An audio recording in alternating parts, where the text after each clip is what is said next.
गौतम बुद्ध के समय में वैशाली राज्य में एक प्रसिद्ध वेश्या रहती थी जिसका नाम आम्रपाली था। वह बहुत सुंदर थी और उसे नगर वधू घोषित किया गया था। यानी पूरे शहर की पत्नी आम्रपाली इतनी सुंदर थी कि उसके महल के द्वार पर सदा सोने के रथ खड़े रहते थे। यहाँ तक कि महान राजाओं को भी उससे मिलने के लिए इंतजार करना पड़ता था। वह केवल एक वेश्या थी, लेकिन वह इतनी अमीर हो गई थी कि वह राज्य खरीद सकती थी। आम्रपाली का शरीर जितना सुंदर था, उससे कहीं अधिक सुंदर उसकी आत्मा थी, जो सच्चे प्यार के लिए तरसती थी। क्योंकि आम्रपाली खुद से वेश्या नहीं बनी थी, उसे जबरदस्ती राजा ने वैश्या बनाया था। आम्रपाली अपने ग्राहकों को बहुत प्यार करने का दिखावा करती थी, क्योंकि उसे इसके लिए धन दिया जाता था, लेकिन अंदर से बहुत नफरत करती थी, क्योंकि वह सभी उसका इस्तेमाल एक भोग की वस्तु के रूप में करते थे, एक इंसान के रूप में उसका सम्मान नहीं करते थे। एक दिन आम्रपाली अपने महल की बालकनी में खड़ी थी। अचानक उसने अपने महल के सामने से एक युवा बौद्ध भिक्षु को गुजरते हुए देखा, जिसके पास कुछ भी नहीं था सिवाय एक भिक्षा पात्र की, लेकिन उसके पास जबरदस्त जागरूकता थी और लोगों को खुद की ओर आकर्षित करने की अद्भुत शक्ति थी। जब युवा बौद्ध भिक्षु ने ऊपर की तरफ देखा तो आम्रपाली उसे देख रही थी। युवा भिक्षु ने आम्रपाली की ओर देखते हुए बेहद सम्मान भाव के साथ आम्रपाली को प्रणाम किया। आम्रपाली एकटक उस युवा भिक्षु को देखती रही और पहली बार आम्रपाली के हृदय में प्रेम का उदय हुआ था, क्योंकि पहली बार किसी ने आम्रपाली को सम्मान की नजरों से देखा था। किसी ने पहली बार उसे इंसान होने का एहसास दिलाया था। आम्रपाली तुरंत सीढ़ियों से उतरी और बाहर आकर उस युवा बौद्ध भिक्षु के पैर छुए और कहा, भिक्षु जी, कृपया आज के दिन आप मेरे मेहमान बने और मेरे महल में चलकर भोजन स्वीकार करें। आगे आम्रपाली ने कहा, कृपया मेरे निमंत्रण को ना कहे, क्योंकि पहली बार मैंने किसी को निमंत्रण दिया है। मुझे हजारों बार राजाओं और सम्राटों द्वारा आमंत्रित किया गया, लेकिन मैंने कभी किसी को आमंत्रित नहीं किया है। यह मेरा पहला निमंत्रण है। युवा भिक्षु ने सम्मान पूर्वक आम्रपाली का निमंत्रण स्वीकार करते हुए भोजन ग्रहण किया।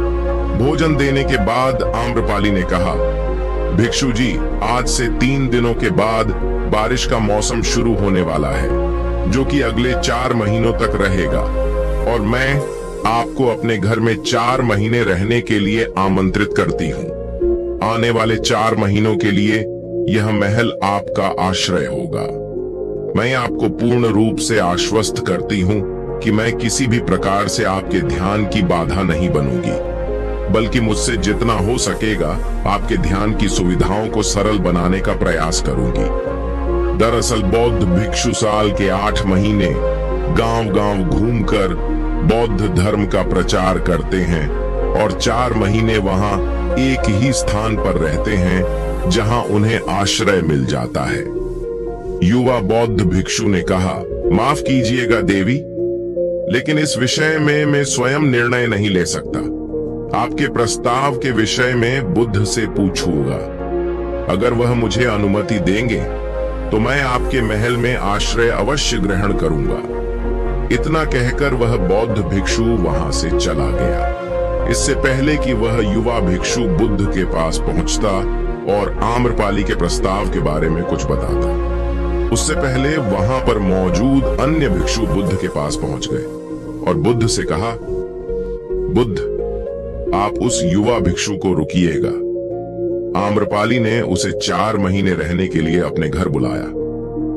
आम्रपाली एक वेश्या है और एक भिक्षु एक वेश्या के घर में 4 महीने रहे। यह सही नहीं है, इससे हमारे संघ में गलत संदेश जाएगा। बुद्ध ने कहा, कृपया आप लोग शांत हो जाए और उस भिक्षु के आने की प्रतीक्षा करें। थोड़ी देर बाद वह युवा भिक्षु बुद्ध के पास आया, बुद्ध के पैर छुए और उन्हें पूरी कहानी सुनाते हुए कहा, बुद्ध नगर की एक आम्रपाली नाम की महिला ने मुझे बारिश के 4 महीने अपने घर पर रहने के लिए आमंत्रित किया है। मैंने उसके निमंत्रण का अभी कोई जवाब नहीं दिया।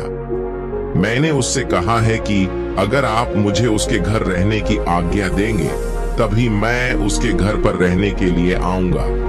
अतः बुद्ध, आप जो कहेंगे मैं वही करूंगा। उस युवा भिक्षु ने आम्रपाली के विषय में वेश्या शब्द का प्रयोग न करते हुए केवल महिला शब्द का प्रयोग किया। बुद्ध ने उस युवा भिक्षु की आंखों में देखा और कहा, तुम रह सकते हो। तभी अचानक बूढ़ा भिक्षु खड़ा हुआ और बोला कि बुद्ध, यह सही नहीं है। ये युवा भिक्षु एक सच्चाई छुपा रहा है। इसका कहना है कि एक आम्रपाली नाम की महिला ने अपने घर पर रहने के लिए आमंत्रित किया है, लेकिन वह एक महिला नहीं है, वह एक वेश्या है।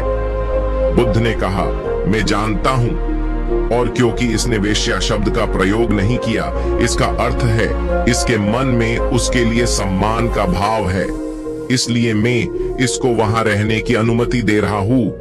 वहां मौजूद हजारों भिक्षुओं को विश्वास नहीं हो रहा था कि बुद्ध ने एक युवा भिक्षु को एक वेश्या के घर में रहने की अनुमति दे दी है। अगले 3 दिनों के बाद वह युवा भिक्षु आम्रपाली के घर रहने के लिए चला गया। उसके जाते ही वहां पर उपस्थित अन्य भिक्षु उसके विषय में तरह तरह की बातें बनाने लगे। बुद्ध ने सभी को शांत करते हुए कहा, मुझे मेरे भिक्षु पर विश्वास है। मैंने उसकी आंखों में देखा है कि उसके भीतर तनिक भी भोग की इच्छा नहीं थी। अगर उस भिक्षु का ध्यान गहरा रहा है तो आम्रपाली के हृदय को परिवर्तित कर देगा, और अगर भिक्षु का ध्यान गहरा नहीं है तो आम्रपाली अपने शारीरिक आकर्षण से भिक्षु को परिवर्तित कर देगी। ध्यान और शारीरिक आकर्षण के मध्य जिसका उत्तर हमें 4 माह के बाद मिलेगा।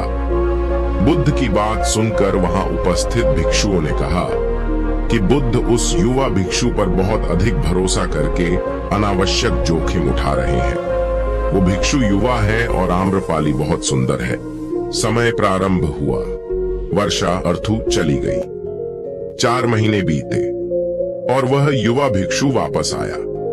उसने बुद्ध के पैर छुए और उस युवा भिक्षु के पीछे आम्रपाली भी आई। उस युवा भिक्षु ने आम्रपाली का बौद्ध से परिचय कराते हुए कहा, बुद्ध, ये आम्रपाली है और यह आपसे मिलना चाहती है। यह एक अनोखी महिला है। ये न केवल सुंदर है बल्कि इनकी आत्मा उतनी ही शुद्ध है जितनी आप कल्पना कर सकते हैं।